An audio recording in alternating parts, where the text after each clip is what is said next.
ശബരിമല സന്നിധാനം ശരണമന്ത്രമുഖരിതം ഇന്നും ഭക്തജന തിരക്ക് തുടരുന്നു. ഇന്നലെ ദർശനം നടത്തിയത് 70,000-ലധികം പേർ എന്നാണ് അറിയാൻ കഴിയുന്നത്. വിവരങ്ങളുമായി അരുൺ കൊടുങ്ങൂറും എം മനോജും ചേരുന്നു. ആദ്യം അരുണിലേക്ക്. Arun, good morning. സ്വാമി ശരണം. എന്താണ് ഇന്നത്തെ നിലവിലെ രാവിലെ മുതൽ തന്നെ ഭക്തിസാന്ദ്രമായി സന്നിധാനം? ധാരാളം ഭക്തജനങ്ങൾ എത്തി തുടങ്ങിയിട്ടുണ്ടോ? വിവരങ്ങൾ.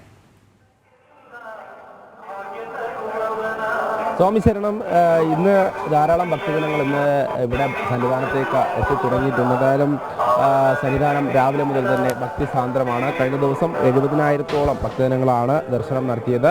ഇന്നും സമാന രീതിയിൽ തന്നെയാണ് തിരക്ക് തുടരുന്നുണ്ട്. എന്തായാലും രാവിലെ മുതൽ തന്നെ ശരണമന്ത്ര മുഖരിതമാണ് സന്നിധാനവും. ശബരിമലയുടെ അതായത് പമ്പയിൽ നിന്ന് ഇങ്ങോട്ടേക്ക് ശരണമന്ത്ര ധ്വനികൾ ഉയർത്തിക്കൊണ്ട് ഭക്തജനങ്ങൾ ഓരോരുത്തരായി, അയ്യപ്പന്മാർ ഓരോരുത്തരായി കയറി വരികയാണ്. അവർ ഈ 18-ാം പടി കടന്ന് അയ്യൻ്റെ മുന്നിലെത്തി ദർശനം നടത്തുകയാണ്. എന്തായാലും കഴിഞ്ഞ ദിവസവും ഇത് തന്നെയായിരുന്നല്ലേ നല്ല തിരക്ക്? തീർച്ചയായും അതിൽ ഏറ്റവും പ്രധാനപ്പെട്ട കാര്യം വലിയൊരു ആശങ്കയോടെയായിരുന്നു ഈ മണ്ഡലകാലത്തിന് തുടക്കം ഉണ്ടായിരുന്നത്. വെർച്വൽ ക്യൂ വഴി മാത്രം തീർത്ഥാടകർക്ക് സന്നിധാനത്തേക്ക് എത്താവുന്ന ഒരു സാഹചര്യമായിരുന്നു ഇക്കുറി ഉണ്ടായിരുന്നത്. അതിൽ ഏറ്റവും പ്രധാനപ്പെട്ടത് 70,000-ഓളം തീർത്ഥാടകർക്ക് മാത്രമായിരുന്നു ശബരിമലയിലേക്ക് ദർശനം അനുവദിച്ചിരുന്നത്. അത് ഹൈക്കോടതിയുടെ അടക്കം ഉത്തരവ് മറികടന്നുകൊണ്ടുള്ള ഒരു നടപടിയായിരുന്നു ദേവസ്വം ബോർഡിന്റെ ഭാഗത്തു നിന്നുണ്ടായിരുന്നത്. പോലീസിന്റെ നിർദ്ദേശം അനുസരിച്ചുള്ള ഒരു നടപടിയായിരുന്നു എന്നാണ് ദേവസ്വം ബോർഡിന്റെ വിശദീകരണം. എന്തായാലും ആ 70,000 തീർത്ഥാടകർക്ക് മാത്രമാണ് ശബരീശ ദർശനം സാധ്യമാകുക. അതോടൊപ്പം തന്നെ മാലയിട്ട് വരുന്ന ഒരു ഭക്തർക്ക് പോലും സന്നിധാനത്തേക്ക് എത്താൻ കഴിയാത്ത ഒരു അവസ്ഥ ഉണ്ടാകില്ല എന്നുള്ള ഒരു വലിയ ഉറപ്പ് ദേവസ്വം ബോർഡ് നൽകിയിരുന്നു. ആ ഉറപ്പ് പമ്പയിൽ കൃത്യമായി സ്പോട്ട് ബുക്കിങ്ങിലൂടെ തീർത്ഥാടകർക്ക് നൽകുന്ന ഒരു സാഹചര്യമാണ് നിലവിലുള്ളത്. എന്തായാലും പരാതിരഹിതമായി കൊണ്ടുപോകാനുള്ള ഒരു നടപടിക്രമങ്ങളിലേക്ക് ദേവസ്വം ബോർഡ് മുന്നോട്ട് പോകുമ്പോൾ എന്തായാലും തിരക്ക് വർദ്ധിക്കുന്നതിനനുസരിച്ചുള്ള ക്രമീകരണങ്ങൾ, അത് പ്രത്യേകിച്ച് അടിസ്ഥാന സൗകര്യങ്ങളിലടക്കം ഒരു വീഴ്ചകൾ ആദ്യ സമയങ്ങളിൽ എല്ലാ വർഷവും ഉണ്ടാകുന്നതാണ്. അത് തന്നെയാണ് ഏറ്റവും പ്രധാനമായി എടുത്തു പറയേണ്ടത്. ഏറ്റവും എടുത്തു പറയേണ്ട ഒരു കാര്യം തീർത്ഥാടകർക്ക് കൃത്യമായി ദർശനത്തിനുള്ള ഒരു സൗകര്യം ഒരുക്കുക എന്ന് തന്നെയാണ്. ഈ പമ്പയിലും നിലയ്ക്കലുമാണ് അത് ഏറ്റവും വലിയ പ്രശ്നങ്ങൾ ഉണ്ടാക്കുകയും ചെയ്തിരിക്കുന്നത്. സന്നിധാനത്തേക്ക് കൃത്യമായി 18-ാം പടി കയറി എത്തുന്ന തീർത്ഥാടകരുടെ എണ്ണത്തിൽ ഒരു മിനിറ്റിൽ 80 തീർത്ഥാടകരെ ശരാശരി കയറ്റിവിടുന്ന ഒരു സാഹചര്യം. കഴിഞ്ഞ തവണയൊക്കെ അതായിരുന്നു ഏറ്റവും വലിയൊരു പ്രതിസന്ധി ഉണ്ടാക്കിയിരുന്നത് അല്ലേ? അത് കഴിഞ്ഞ ദിവസം അവലോകന യോഗം നടന്നിരുന്നു. അതായത് വിവിധ വകുപ്പുകളെയൊക്കെ ഏകോപിപ്പിച്ചുകൊണ്ട് ദേവസ്വം മന്ത്രിയൊക്കെ ഉറപ്പ് തന്നതാണ്. അതായത് ഇവിടെ എത്തുന്ന ഭക്തജനങ്ങൾക്ക് എല്ലാവർക്കും ദർശനം ഉറപ്പാക്കുമെന്നുള്ള കാര്യം.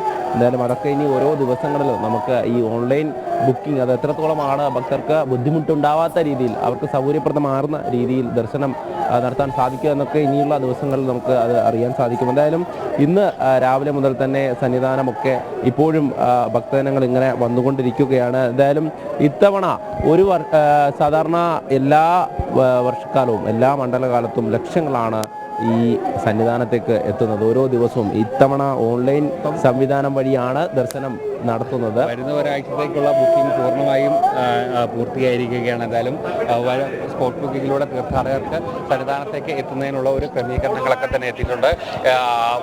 ഫ്ലൈ ഓവർ ഏതായാലും പൂർണ്ണമായും നിറഞ്ഞുകൊണ്ടുള്ള ഒരു കാഴ്ച. അതോടൊപ്പം തന്നെ നടപ്പന്തലിലും തീർത്ഥാടകരുടെ ഒരു തിരക്ക് അനുഭവപ്പെടുന്നുണ്ട്. പരമാവധി തീർത്ഥാടകർക്ക് ദർശനം നൽകാനുള്ള ഒരു ക്രമീകരണങ്ങൾ ഒരുക്കുന്നു എന്നാണ് ദേവസ്വം ബോർഡ് പറയുന്നത്. എന്തായാലും പ്രത്യേകം പരിശീലനം സിദ്ധിച്ച പോലീസ് ഉദ്യോഗസ്ഥരെ 18-ാം പടി കയറ്റിവിടുന്നതിന് നിയോഗിച്ചിരുന്നു. കഴിഞ്ഞ വർഷങ്ങളിലൊക്കെ തന്നെ ഇതായിരുന്നു ഏറ്റവും വലിയ പ്രതിസന്ധി ഉണ്ടായിരുന്നത്. കാരണം 18-ാം പടി കയറി എത്തുന്ന തീർത്ഥാടകരുടെ എണ്ണത്തിൽ ഒരു കുറവുണ്ടാകുന്നതിനനുസരിച്ച് മറ്റ് ഇടങ്ങളിലേക്ക്, ഇടത്താവളങ്ങളിലേക്ക് നിയന്ത്രണം ഏർപ്പെടുത്തേണ്ട ഒരു സാഹചര്യത്തിലേക്ക് പോകുന്നു.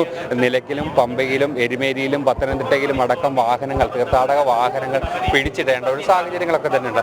അത്തരത്തിലുള്ള തലതിരിഞ്ഞ പരിഷ്കാരങ്ങൾക്ക് അപ്പുറത്തേക്ക് വീഴ്ചകളിൽ നിന്നും പാഠം ഉൾക്കൊണ്ടുകൊണ്ട് മുന്നോട്ട് പോയിട്ടുണ്ട് എന്നാണ് ദേവസ്വം ബോർഡും അതോടൊപ്പം തന്നെ സർക്കാരും എല്ലാം തന്നെ അവകാശപ്പെടുകയും ചെയ്തിരിക്കുന്നത്. എന്തായാലും അതിനനുസരിച്ചുള്ള ക്രമീകരണങ്ങൾ സന്നിധാനത്ത് ഒരുക്കുകയും പരമാവധി ഭക്തർക്ക് ദർശനം നടത്താനുള്ള ഒരു കാരണം. അതോടൊപ്പം തന്നെ എടുത്തു പറയേണ്ട മറ്റൊരു പ്രധാനപ്പെട്ട കാര്യം, ഹൈക്കോടതി നിഷ്കർഷിക്കുന്നത് 90,000 തീർത്ഥാടകർക്ക് ഒരു ദിവസം സന്നിധാനത്തേക്ക് എത്താം എന്നുള്ളതാണ്. പക്ഷേ അടിസ്ഥാന സൗകര്യങ്ങളുടെ ഒരു അഭാവം കൂടി ഇവിടെ വലിയ പ്രശ്നമായിട്ടുണ്ട്. അവർ വാദിക്കുന്ന പോലെ കാനന ക്ഷേത്രമാണ്, അവിടെ കൃത്യമായ സൗകര്യങ്ങൾ ഒരുക്കേണ്ട സാഹചര്യങ്ങളൊക്കെ ഉണ്ട് എന്ന് പറയുമ്പോഴും ഈ അടിസ്ഥാന സൗകര്യങ്ങൾ കൃത്യമായി ഒരുക്കുന്നതിന് പകരം തീർത്ഥാടകരുടെ എണ്ണം വെട്ടിക്കുറയ്ക്കുന്ന ഒരു നടപടിയിലേക്ക് ദേവസ്വം ബോർഡ് പോകുന്നു. അത് ഭക്തരോടുള്ള വലിയ ഒരു നിഷേധമാണ്, അല്ലെങ്കിൽ ഭക്തരോട് കാണിക്കുന്ന ഏറ്റവും വലിയ ഒരു ബുദ്ധിമുട്ടാണ് എന്ന് തന്നെയാണ് എടുത്തു പറയേണ്ടത്. നിരവധി ഭക്തജനങ്ങൾ, അതായത് വ്രതം നോറ്റ് ഈ ഓൺലൈൻ ബുക്കിങ്ങിൽ അവർ സ്ലോട്ട് നോക്കുന്ന സമയത്ത് ഇപ്പോൾ 30-ാം തീയതി വരെ അത് ഒഴിവില്ല എന്നാണ് അറിയാൻ കഴിഞ്ഞത്. ഇനി അതിനുശേഷം മാത്രമേ ബാക്കിയുള്ളവർക്ക്, കാത്തിരിക്കുന്നവർക്ക്